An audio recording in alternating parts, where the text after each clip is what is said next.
पाक ने इन कलिमात में फरमाया, इरजिई इला रब्बिक, लौट आओ अपने रब की तरफ।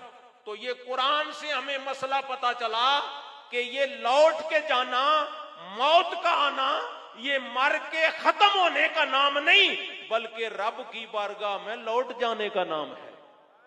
लेकिन वो नफ्से मुतमइन्ना से रब की जात मुखातिब है, या अय्यतुहन नफ्सुल मुतमइन्ना। और एक नफ्से मुतमइन्ना रखने वाली शख्सियत को मैं यहां सलाम पेश करूं कि जब शाह सुलेमान तौसफी रहमतुल्लाह अलैह पीरो मुर्शिद की बारगाह में चले, आजमाइश आनी थी, रास्ते में एक शख्सियत मिली, सलाम कहा, आपने जवाब दिया, चल पड़े। फिर उन्होंने मुखातब किया, मुझे पहचाना नहीं? कहा नहीं, मैं आपको नहीं जानता। कहा मुझे खिजर कहते हैं, मुझे खिजर कहते हैं। अब देखें कैसी आजमाइश से उन्हें गुजारा जा रहा है। ये तवज्जो तलब बात है और लायके फिक्र और लायके अमल बात है। उन्होंने तारुफ कराया कि मैं खिजर हूं। फरमाया ये बात दुरुस्त है, लेकिन मैं पीर साहब के पास जा रहा हूं। ये बात दुरुस्त है, लेकिन मैं पीर साहब के पास जा रहा हूं। ये उन बारगाहों से, खुलफाए राशिदीन से, सहाबाए कराम से, नबी की आल से ये जो मुबारक दर्स मिला, इन नफूसे कुदसिया ने फिर अपनाया। उन इत्मीनान वाले नफूसे कुदसिया को रब ने फरमाया, लौट आओ अपने रब की तरफ। फिर करो क्या? फदखुली फी इबादी, फिर मेरे बंदों में शामिल हो जाओ। तो गोया ये अल्लाह के बंदों का वो मुबारक ग्रोह है कि फरमाया फिर मेरे बंदों में शामिल हो जाओ। और फिर उन बंदों का वस्फ क्या है? बाबा दरवेश गोदड़ी में बैठे, जब देखा कि वक्त का हाकिम बड़े प्रोटोकॉल के साथ गुजर रहा है, तो जाहिर सवारियां होती, कोई ऊंट पे बैठा है, कोई घोड़े पे बैठा है। आजकल का प्रोटोकॉल का दौर नहीं था, तो वक्त के हाकिम को मुतवज्जे किया और कहा, ये बतौर पैगाम पीर जी सरकार की वसातत और सारे से मैं आपकी नजर करने लगा हूं। उस दरवेश बाबे ने उस दरवेशी अंदाज में कहा, आपको भी अल्लाह ने हुकूमत दी है, लेकिन मुझ पर भी वो बड़ा फजल है। इन पर जो फजल है ना, ये आम बंदे नहीं पहचान सकते इनको, ये दुनिया के जाहिर भी। वो जब अंग्रेज विजिट करके गया ना, तासुरात पूछे, कहा सारी बात समझ आ गई, एक बात नहीं समझ आई कि जो बंदा जेरे जमीन कब्र में लेटा है वो हिंदुस्तान पर हुक्मरानी कर रहा है। वो हिंदुस्तान पर, कहा मुसलमान ही नहीं, हिंदू सिख भी ख्वाजा अजमेरी को सलाम करने के लिए आते हैं। तो फिर ये जो लौट के जाते हैं, इनकी हुक्मरानियां खत्म नहीं होती।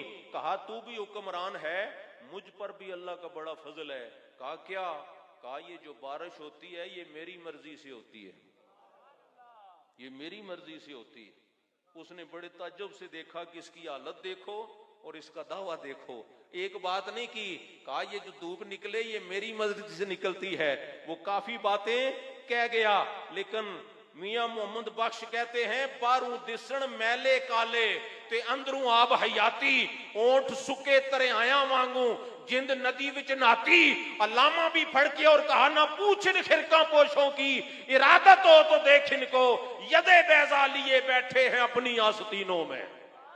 कहा ये मेरी मर्जी से होता है। तंजन हाकिम वक्त ने कुछ बातें तो सब्र से सुनी, फिर सब्र का पैमाना लबरेज हुआ। कहा ये सारा कुछ तेरी मर्जी से होता है, तो तेरी ये हालत क्यों है, तेरी ये हालत? फिर कहा यही तो बात तुझे बतानी है, मेरी हालत ये इसलिए है कि मैंने अपनी मर्जी छोड़ दी है। मैंने अपनी मर्जी, बस अपनी मर्जी छोड़ दें, मालिकों की मर्जी करें। हुक्म मिला गमकोल शरीफ चले जाएं, फिर ये नहीं देखा कि वहां तो हयात इंसानी का गुजारना नामुमकिनात में से है, आका कैसे रहा जाएगा? नहीं, फिर रखते सफर बांध लिया कि अब भेजने वाला जाने और उसका खुदा जाने। तो ये अपनी मर्जी जब छोड़ दी जाती है तो फिर होता क्या है? कहा जब मैंने अपनी मर्जी छोड़ दी है, मालिक ने मुझे सिला ये दिया है कि अब मालिक की वो मर्जी होती है जो मेरी मर्जी होती है। जो मेरी मर्जी अपनी मर्जी जब छोड़ देंगे तो फिर खुद ही को कर बुलंद इतना कि हर तकदीर से पहले खुदा बंदे से खुद पूछे बता तेरी रजा क्या है। फिर साइलीन जाते वादी कनकौल शरीफ में आप हाथ न भी उठाएं, बंदा अगर फहरिस्त इल्तजाओं की रख दे कि ये हो जाए तो आप फरमाएं खुदा करे तो बस हो जाता, खुदा करे तो फिर हो जाता। और हर वो बात जो आपने कही है वो करके दिखाई है। तो जिन्होंने जिंदगी अपनी मर्जी से नहीं अल्लाह की मर्जी से गुजारी है, अल्लाह के रसूल के मर्जी से गुजारी है, उन्हें फिर रब फरमाता है फदखुली फी इबादी, मेरे बंदों में दाखिल हो जा, वदखुली जन्नती, मेरी जन्नत में दाखिल हो जा। और यारे गार साकने मजार इश्को वफा का म्यार हयाती दा कुछ ते म्यार होना चाहिए, अल्लाह दे हबीब नाल प्यार होना चाहिए। सानू यारे गार ने दसिया है दोस्तों सब कुछ सोने तू निसार होना चाहिए। तो फिर उन्होंने जब ये कलिमात सुने या अय्यतुहन नफ्सुल मुतमइन्ना, बारगाह आका में हाजिर हो गए। अर्ग आका बड़ी ये दिल नवाज ये सदा है, बड़ा खूबसूरत ये खिताब है जो रब ने अपने बंदों से फरमाया है। आका अलैहिस्सलाम ने फरमाया अबू बकर बेशक तुम्हें इन्हीं कलिमात से उठाया जाएगा, तुम्हें इन्हीं कलिमात से पुकारा जाएगा। अल्हम्दुलिल्लाह इस सिलसिला आलिया के जो पेशवा हैं उन्हें ये एजाज हासिल है। फरमाया रोजेदारों के लिए दरवाजा जन्नत में मखसूस है, लेकिन रोजेदार उसी दरवाजे से गुजरेंगे। ऐ अबू बकर कोई किसी दरवाजे से गुजरेगा, कोई किसी दरवाजे से गुजरेगा, अगर 8 दरवाजों से किसी को पुकारा जाएगा तो मेरे अबू बकर को पुकारा जाएगा।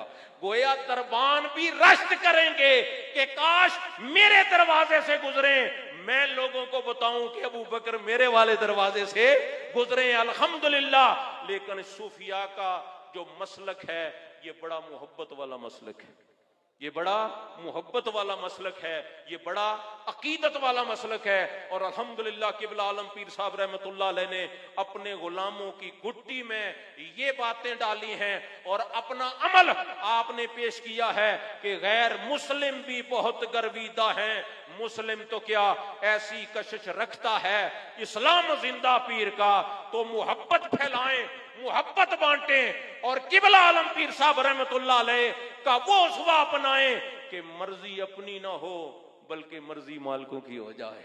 और जब खत्मे चेलम था खलीफा साहब का, उस पर गुफ्तगू के कुछ और पहलू भी थे, लेकिन एक पहलू ये भी बड़ा खूबसूरत था कि अपनी मर्जी छोड़कर मालिकों की मर्जी अपनाकर यारे गार ने फारूक आजम जैसी हस्ती को भी शर्मिंदा होने पे मजबूर कर दिया। हजरत उमर ने भी कहा उमर तू जितना भी हो जाए ख्याले अबू बकर को नहीं पहुंच सकता, इसलिए कि अबू बकर ने अपना सब कुछ छोड़ दिया और अपनी मर्जी अपने आका की मर्जी पर वार दी है। अब ये हालात इस बात के मुतकाजी हैं। देखे ना, कभी इंसानों में वायरस, कभी हैवानों में वायरस, कभी आसमानी आफतें। वो नौजवान आदमी ने बाबे के साथ सफर किया ना तो गर्मी ने सताया, तो कहा जी कुछ मेहरबानी हो जाए। कहा क्या चाहते हो? कहा दुआ करें कि ठंड हो जाए। तो उन्होंने रुख बदल लिया, दो जानों किबला रुख मुंह किया और जैसे बटन से चीज ऑन होती है ना, रोने लगे। नौजवान परेशान हो गया कि मैंने ऐसा कभी किसी को रोते नहीं देखा। एक कैफियत वजद है, आंसुओं का सैलाब है, दाढ़ी तर है। जब कोई बस मंजर सामने नजर आया तो सादा सी बोली में कहा मेरे मौला इस काके की बात मान ले। तो फिर बादल भी आए, बारिश भी बरसी, हवा भी चली, पसीना खुश्क हुआ, बाबा जी रिलैक्स हो गए। नौजवान ने माजरत की, मैंने आपको बड़ा डिस्टर्ब किया। कहा नहीं, तूने अपने लिए कोई सबक आमोज बात भी हासिल कर ली है। अब सुन, ये मामला मैंने अपनी माँ से सीखा। मैं रोता, माँ जरूरी काम छोड़ देती, मुझे चुप कराती। मैंने माँ की कमजोरी देख ली, मैं जब भी बात मनवाना चाहता रो के मनवा लेता। लेकिन ये मामला माँ तक रहा। जब मैं उस्ताद के पास पहुंचा, उसने बताया रब तो 70 माओं से ज्यादा प्यार करता है। बस फिर मेरे हाथ ये वजीफा आ गया, जब भी रब को मनवाना चाहता हूं मैं रो लेता हूं, रब मेरी बात मान लेता है। अब नहीं रोएंगे तो कब रोएंगे। इन हस्तियों से हमारा ताल्लुक है जो राती सारी करदे जारी, नींद अखी दी धोंदे, फजरियों घरां रखावण हर थी नीवे होंदे। तो रात की तन्हाई में जब दुनिया सो जाए, रब की बारगाह में खड़े हो जाएं कि मौला बिला शुभ हम गुनहगार है, बिला शुभ हम मौला। और मौला कायनात रज़ी अल्लाह ताला अन्हु की ये खूबसूरत दुआ है, मफहूम पर इक्तफा करूं। आपने अर्ज की मौला मेरी भी मान ले, मुझ पर भी राजी हो जा, मुझे भी बख्श दे, जिसके पास मांगने के सिवा है ही कुछ नहीं। ये आजिज़ी और इंकिसारी की मेराज है, वगरना उनके पास सब कुछ है। लेकिन हमें तालीम इरशाद फरमाई है, अर्ज किया करें रात की तन्हाई में, मौला हमारे पास तो मांगने के सिवा भी कुछ नहीं, और हम तो मांगने के लायक भी नहीं, हमें तो मांगने का ढंग नहीं आता। फिर अल्हम्दुलिल्लाह अपनी दुआएं इनकी मैयत में सुपुर्द किया करें। ये अल्लाह की मंशा है। हमें कहा इय्याका नअबुदु व इय्याका नस्तईन इहदिना सिरातल मुस्तकीम। अब देखें ना, ये जो जमा के सीगे इस्तेमाल हो रहे हैं, ये किस लिए इस्तेमाल हो रहे हैं? इसलिए कि तू अपनी बात ना कर, अपनी बात मेरे नेक बंदों के साथ शामिल करके कर, ताकि बात तेरी ना रहे बल्कि बात इनकी बन जाए। जब बात इनकी बन जाएगी तो फिर हमारी बिगड़ी भी बन जाएगी। वही बात है कि मिलन विच दरिया जदों मुलकलिशा ते भाग लग जाते गंदियां नालियां नू। इन्हें तो अल्हम्दुलिल्लाह रंग लगे हुए हैं। पीरो मुर्शिद का सदका अल्लाह पाक सब की बिगड़ी उनाए और सब की हाजिरी को शर्फे कबूलियत अता फरमाए। अल्लामा भी कह गए, क्या अता असलाफ का जज्बाए दरूं कर, शरीके जुमराए ला यखजनू कर, ला खौफुन अलैहिम वला यखजनून। वो बड़ी इल्मी हस्ती होने के बावजूद फिर क्या कहा, इल्म की गुत्थियां सुलझा चुका मैं, मेरे मौला मुझे साहिबे जनू कर। खुदा इनकी मोहब्बत का जनून अता फरमाए। व आखिर दावाना अनिल